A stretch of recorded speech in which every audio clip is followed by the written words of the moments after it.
So I get a lot of questions from friends and family regarding the amount of time I spend in front of my computer, especially gaming in general, actually. And I assume that a lot of other people get the same question from their peers, all with the assumption that it's not very good for your health. Well, this is a valid concern for some people. It only matters which trigger a person suffers from. And what is a trigger, you may ask? Well, a trigger is an event that causes a seizure, right?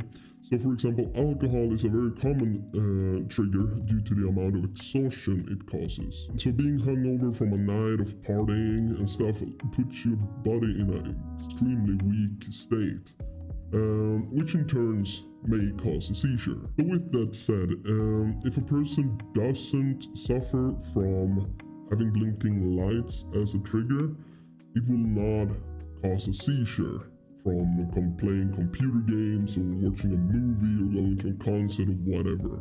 And this is the norm for epilepsy.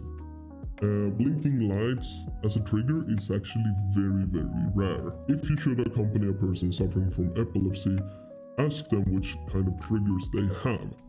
The most common ones are, as I mentioned earlier, alcohol, lack of sleep, stress, menstruation, and missed medication.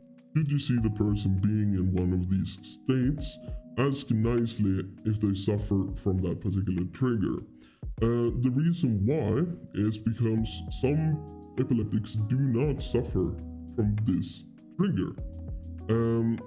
There are some people that with epilepsy that can, for example, drink alcohol just fine. They will hopefully share them with you if you ask nicely. It's far more appreciated to be asked about it rather than just making an assumption of something you've seen in a movie or in a game or whatever. It's good to be on alert and let the person know that you care and just want to educate yourself.